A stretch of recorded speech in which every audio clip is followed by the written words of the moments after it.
Potter and the Chamber of Secrets. This is Chapter 3, The Burrow. Ron, breathed Harry, creeping to the window and pushing it up so they could talk through the bars. Ron, how did you... What the... Harry's mouth fell open as the full impact of what he was seeing hit him. Ron was leaning out of the back window of an old turquoise car, which was parked in mid-air, grinning at Harry from the front seats were Fred and George, Ron's elder twin brothers. "All right, Harry, what's been going on?" said Ron. "Why haven't you been answering my letters? I've asked you to stay about 12 times, and then Dad came home and said you'd got an official warning for using magic in front of Muggles. It wasn't me, and how did he know?" "He works for the Ministry," said Ron. "You know we're not supposed to do spells outside school." "Bit rich coming from you," said Harry, staring at the floating car. "Oh, this doesn't count," said Ron. "We're only borrowing this. It's Dad's. We didn't enchant it. But doing magic in front of those Muggles you live with, I told you I didn't. But it'll take too long to explain now. Look, can you explain to them at Hogwarts that the Dursleys have me locked up and won't let me come back? And obviously I can't magic myself out, because the Ministry will think that's the second spell I've done in 3 days, so..." "Stop gibbering," said Ron. "We've come to take you home with us. But you can't magic me out either." "We don't need to," said Ron, jerking his head towards the front seats and grinning. "You forget who I've got with me." "Tie that round the bars," said Fred, throwing the end of a rope to Harry. "If the Dursleys wake up, I'm dead," said Harry, as he tied the rope tightly around a bar and Fred revved up the car. "Don't worry," said Fred, "and stand back." Harry moved back into the shadows next to Hedwig, who seemed to have realised how important this was, and kept still and silent. The car revved louder and louder, and suddenly with a crunching noise, the bars were pulled clean out of the window. As Fred drove straight up in the air, Harry ran back to the window to see the bars dangling a few feet above the ground. Panting, Ron hoisted them up into the car. Harry listened anxiously, but there was no sound from the Dursleys' bedroom. When the bars were safely in the back seat with Ron, Fred reversed as close as possible to Harry's window. "Get in," Ron said. "But all my Hogwarts stuff, my wand, my broomstick. Where is it?" "Locked in the cupboard under the stairs, and I can't get out of this room." "No problem," said George, from the front passenger seat. "Out of the way, Harry." Fred and George climbed carefully through the window into Harry's room. "You had to hand it to them," thought Harry, as George took an ordinary hairpin from his pocket and started to pick the lock. "A lot of wizards think it's a waste of time knowing this sort of Muggle trick," said Fred, "but we feel their skills worth learning, even if they are a bit slow." There was a small click and the door swung open. "So, we'll get your trunk. You grab anything you need from your room and hand it out to Ron," whispered George. "Watch out for the bottom stair, it creaks." Harry whispered back as the twins disappeared onto the dark landing. Harry dashed around his room, collected his things together, and passed them out of the window to Ron. Then he went to help Fred and George heave his trunk up the stairs. Harry heard Uncle Vernon cough. At last, panting, they reached the landing, then carried the trunk through Harry's room to the open window, Fred climbing back into the car to pull with Ron, and Harry and George pushed from the bedroom side. Inch by inch the trunk slid through the window. Uncle Vernon coughed again. "A bit more," panted Fred, who was pulling from inside the car. "One good push." Harry and George threw their shoulders against the trunk and slid out of the window into the back seat of the car. "Okay, let's go," George whispered. But as Harry climbed onto the windowsill, there came a sudden loud screech from behind him, followed immediately by the thunder of Uncle Vernon's voice. "That ruddy owl! I've forgotten Hedwig."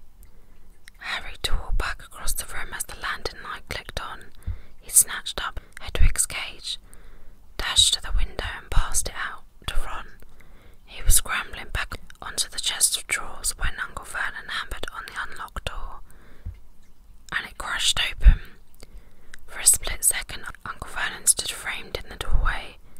Then he let out a bellow like an angry bull and dived at Harry, grabbing him by the ankle. Ron, Fred and George seized Harry's arms and pulled as hard as they could. Petunia, roared Uncle Vernon, "He's getting away! He's getting away!" The Weasleys gave a gigantic tug and Harry's leg slid out of Uncle Vernon's grasp. As soon as Harry was in the car and had slammed the door shut, Ron yelled, "Put your foot down, Fred," and the car shot suddenly towards the moon. Harry couldn't believe it. He was free. He wound down the window, the night air whipping his hair, and looked back at the shrinking rooftops of Privet Drive. Uncle Vernon, Aunt Petunia and Dudley were all hanging dumbstruck out of Harry's window. "See you next summer," Harry yelled. The Weasleys roared with laughter, and Harry settled back in his seat, grinning from ear to ear. "Let Hedwig out," he told Ron. "She can fly behind us. She hasn't had a chance to stretch her wings for ages." George handed the hairpin to Ron, and a moment later, Hedwig had soared joyfully out of the window to glide alongside them, like a ghost. "So, what's the story, Harry?" said Ron impatiently. "What's been happening?" Harry told them all about Dobby, the warning he'd given Harry, and the fiasco of the violet pudding. There was a long shocked silence when he had finished. "Very fishy," said Fred finally. "Definitely dodgy," agreed George. "So he wouldn't even tell you who's supposed to be plotting all this stuff?" "I don't think he could," said Harry. "I told you, every time he got close to letting something slip, he started banging his head against the wall." He saw Fred and George look at each other. "What, you think he was lying to me?" said Harry. "Well," said Fred, "put it this way, house elves have got powerful magic of their own, but they can't usually use it without their master's permission. I reckon old Dobby was sent to stop you coming back to Hogwarts. Someone's idea of a joke. Can you think of anyone at school with a grudge against you?" "Yes," said Harry and Ron together instantly. "Draco Malfoy," Harry explained. "He hates me." "Draco Malfoy," said George, turning round. "Not Lucius Malfoy's son?" "Must be. It's not a very common name, is it?" said Harry. "Why, I've heard Dirt talking about him," said George. "He was a big supporter of you-know-who. And when you-know-who disappeared," said Fred, craning around to look at Harry, "Lucius Malfoy came back saying he'd never meant any of it. Load of dung. Dad reckons he was writing you-know-who's in a circle." Harry heard these rumours about Malfoy's family before, and they didn't surprise him at all. Draco Malfoy made Dudley Dursley look like a kind, thoughtful, and sensitive boy. "I don't know whether the Malfoys own a house elf," said Harry. "Well, whoever owns him will be an old wizarding family, and they'll be rich," said Fred. "Yeah, Mum's always wishing she had a house elf to do the ironing," said George. "But all we've got is a lousy old ghoul in the attic." She'll be all pleased to see Harry, and no one need ever know we flew the car. "Right," said Ron. "Come on, Harry. I sleep at the—" Ron had gone a nasty greenish colour, his eyes fixed on the house. The other three wheeled around. Mrs. Weasley was marching across the yard, scattering chickens, and for a short, plump, kind-faced woman, it was remarkable how much she looked like a saber-toothed tiger. "Ah," said Fred. "Oh dear," said George.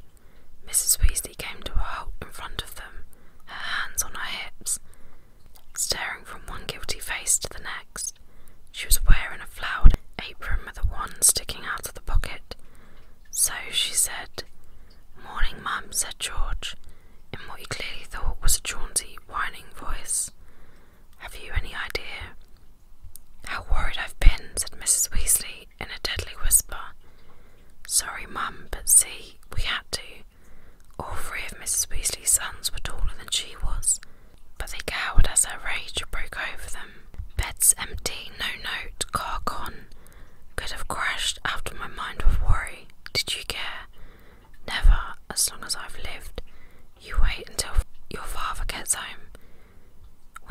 trouble like this from Bill or Charlie or Percy. Perfect Percy, muttered Fred.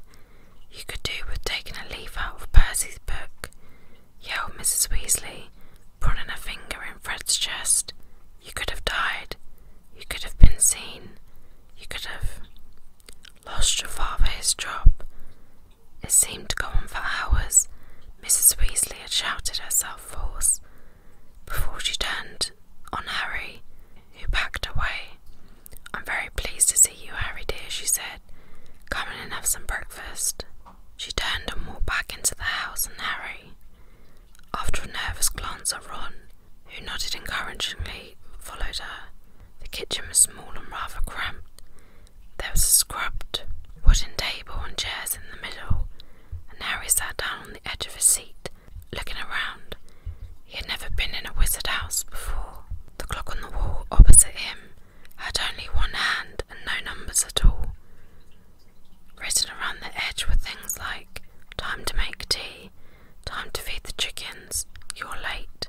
Books were stacked 3 deep on the mantelpiece. Books with titles like Charm Your Own Cheese, Enchantment in Bacon and 1 Minute Feasts, It's Magic. And unless Harry's ears were deceiving him, the old radio next to the sink had just announced that coming up was Witching Hour with the popular singing sorceress Celestina Warbeck. Mrs. Weasley was clattering around, cooking breakfast a little haphazardly, throwing dirty looks at her sons as she threw sausages into the frying pan. Every now and then she muttered things like, don't know what you were thinking of, and never would have believed it. I don't blame you, dear, she assured Harry, tipping 8 or 9 sausages onto his plate. Arthur and I have been worried about you too. Just last night we were saying we'd come and get you ourselves, if you hadn't written back to Ron by Friday. But really, she was now adding 3 fried eggs to his plate, flying an illegal car halfway across the country. Anyone could have seen you. She flicked her wand casually at the washing up in the sink, which began to clean itself, clinking gently in the background. It was cloudy, Mum, said Fred. You keep your mouth closed while you're eating, Mrs. Weasley snapped. They were starving him, Mum, said George. And you, said Mrs. Weasley, but it was slightly softened expression that she started cutting Harry bread and buttering it for him. At that moment there was a diversion in the form of a small red-headed figure in a long night dress, who appeared in the kitchen, gave a small squeal and ran out again. Ginny, said Ron in an undertone to Harry, my sister. She's been talking about you all summer. Yeah, she'll be wanting your autograph, Harry, grinned Fred, but he caught his mother's eyes and bent his face over his plate without another word. Nothing more was said until all 4 plates were clean, which took a surprisingly short time. Blimey, I'm tired, yawned Fred, settling down his knife and fork at last. I think I'll go to bed. And you will not, snapped Mrs. Weasley. It's your own fault you've been up all night. You're going to denome the garden for me. They're getting completely out of hand again. Oh, Mum, and you too, she said, glaring at Ron and Fred. You can go up to bed, dear, she added to Harry. You didn't ask them to fly the wretched car. But Harry, who felt wide awake, said quickly, I'll help Ron. I've never seen a denoming. That's very sweet of you, dear, but it's dull work, said Mrs. Weasley. Now, let's see what Lockhart's got to say on the subject. And she pulled a heavy book from the stack on the mantelpiece. George groaned. Mum, we know how to denome a garden. Harry looked at the cover of Mrs. Weasley's book, written across it in fancy gold letters with the words, Gilderoy Lockhart's Guide to Household Pests. There was a big photograph on the front of a very good-looking wizard, with wavy blonde hair and bright blue eyes. As always in the wizarding world, the photograph was moving. The wizard, who Harry supposed was Gilderoy Lockhart, kept winking cheekily up at them all. Mrs. Weasley beamed down at him. Oh, he is marvellous, she said. He knows his household pets, all right. It's a wonderful book. Mum fancies him, said Fred, in a very audible whisper. Don't be so ridiculous, Fred, said Mrs. Weasley, her cheeks rather pink.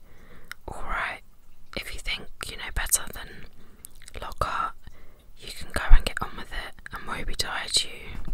If there's a single gnome in that garden when I come out to inspect it. Yawning and grumbling, the Weasleys slouched outside, with Harry behind them. The garden was large, and in Harry's eyes exactly what a garden should be. The Dursleys wouldn't have liked it. There were plenty of weeds and grass needed cutting, but there were gnarled trees all around the walls, plants Harry had never seen spilling from every flower bed, and a big green pond full of frogs. Muggles have garden gnomes too, you know, Harry told Ron as they crossed the lawn. Yeah, I've seen those things that they think are gnomes, said Ron, bent double with his head in a peony bush, like fat little Father Christmases with fishing rods. There was a violent scuffling noise. The peony bush shuddered and Ron straightened up. This is a gnome, he said grimly. Get off me, squealed the gnome. It was certainly nothing like Father Christmas. It was small and leathery looking, with a large, knobbly, bald head exactly like a potato. Ron held it at arm's length, and it kicked out at him with its horny little feet. He grasped it around the ankles and turned it upside down. This is what you have to do, he said. He raised the gnome above his head. Get off me, and started to swing it in great circles like a lasso. Seeing the shocked look on Harry's face, Ron added, It doesn't hurt them. You just got to make them really dizzy so they can find their way back to the gnome holes. He let go of the gnome's ankles. It flew 20 feet in the air and landed with a thud in the field over the hedge. Pitiful, said Fred. I bet I can get mine beyond that stump. Harry learned quickly not to feel too sorry for the gnomes. He decided just to drop the first one he caught over the hedge, but the gnome, sensing weakness, sank its razor-sharp teeth into Harry's finger, and he had a hard job shaking it off until... Wow, Harry, that must have been 50 feet. The air was soon thick with flying gnomes. See, they're not too bright, said Ron, seizing 5 or 6 gnomes at once. The moment they know the denoming's going on, they storm up to have a look. You'd think they have learned by now just to stay put. Soon the crowd of gnomes in the field started walking away in a straggling line, their little shoulders hunched. They'll be back, said Ron, as they watched the gnomes disappear into the hedge on the other side of the field. They love it here. Dad's too soft with them. He thinks they're funny. Just then the front door slammed. He's back, said George. Dad's home. They hurried through the garden and back into the house. Mr. Weasley was slumped in a kitchen chair with his glasses off and his eyes closed. He was a thin man going bald, but the little hair he had was as red as any of his children's. He was wearing long green robes which were dusty and travel-worn. What a night, he mumbled, groping for the teapot as they all sat down around him. 9 raids, 9. An old Madungus Fletcher tried to put a hex on me when I had my back turned. Mr. Weasley took a long gulp of tea and sighed. Find anything, Dad, said Fred eagerly. All I got were a few shrinking door keys and a biting kettle, yawned Mr. Weasley. There was some pretty nasty stuff that wasn't my department, though. Mortlake was taken away for questioning about some extremely old ferrets. But that's the Committee on Experimental Charms, thank goodness. Why would anyone bother making door keys shrink, said George. Just muggle baiting, sighed Mr. Weasley. Sell them a key that keeps shrinking to nothing, so they can never find it when they need it. Of course, it's very hard to convict anyone because no muggle would admit their keys keep shrinking. They'll insist they just keep losing it. Bless them, they'll go to any lengths to ignore magic, even if it's staring them in the face. But the things are a lot of taken to enchanting. You wouldn't believe. Like cars, for instance. Mrs. Weasley had appeared, holding a long poker, like a sword. Mr. Weasley's eyes jerked open. He stared guiltily at his wife. Cars, Molly dear. Yes, half a cars, said Mrs. Weasley, her eyes flashing. Imagine a wizard buying a rusty old car and telling his wife all he wanted to do with it was take it apart to see how it worked, while really he was enchanting it to make it fly. Mr. Weasley blinked.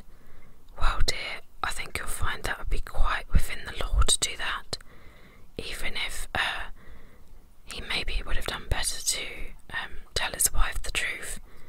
There's a loophole in the law, you'll find, as long as he wasn't intending to fly the car. The fact the car could fly wouldn't. Arthur Weasley, you made sure there was a loophole when you wrote that law, shouted Mrs. Weasley, just so you could carry on tinkering with all that muggle rubbish in your shed. And for your information, Harry arrived this morning in the car you weren't intending to fly. Harry, said Mr. Weasley blankly. Harry who? He looked around, saw Harry and jumped. Good Lord, is it Harry Potter? Very pleased to meet you. Ron's told us so much about. Your sons flew that car to Harry's house and back last night, shouted Mrs. Weasley. What have you got to say about that, eh? Did you really? Said Mr. Weasley eagerly. Did it go all right? I mean, he faltered as sparks flew from Mrs. Weasley's eyes. That was very wrong, boys. Very wrong indeed. Let's leave them to it, Ron muttered to Harry, as Mrs. Weasley swelled like a bullfrog. Come on, I'll show you my bedroom. They slipped out of the kitchen and down a narrow passageway to an uneven staircase, which zigzagged its way up through the house. On the third landing, a door stood ajar. Harry just caught sight of a pair of bright brown eyes staring at him before it closed with a snap. Ginny, said Ron, you don't know how weird it is for her to be this shy. She never shuts up normally. They climbed 2 more flights until they reached a door with peeling paint and a small plaque on it saying, Ronald's room. Harry stepped in, his head almost touching the sloping ceiling, and blinked. It was like walking into a furnace. Nearly everything in Ron's room seemed to be a violet shade of orange. The bedspread, the walls, even the ceiling. Then Harry realised that Ron had covered nearly every inch of the shabby wallpaper with posters of the same 7 witches and wizards, all wearing bright orange robes, carrying broomsticks and waving energetically. Your Quidditch team, said Harry. The Chudley Cannon, said Ron, pointing at the orange bedspread, which was emblazoned with 2 giant black C's and a speeding cannonball. 9th in the league. Ron's cool spellbooks were stacked untidily in a corner, next to a pile of comics which all seemed to feature the adventures of Martin Miggs, the Mad Muggle. Ron's magic wand was lying on top of a fish tank, full of frog spawn on the windowsill, next to his fat grey rat Scabbers, who was snoozing in a patch of sun. Harry stepped over a pack of self-shuffling playing cards on the floor and looked out of the tiny window. In the field far below, he could see a gang of gnomes sneaking, one by one, back through the Weasley's hedge. Then he turned to look at Ron, who was watching him almost nervously, as though waiting for his opinion. It's a bit small, said Ron quickly.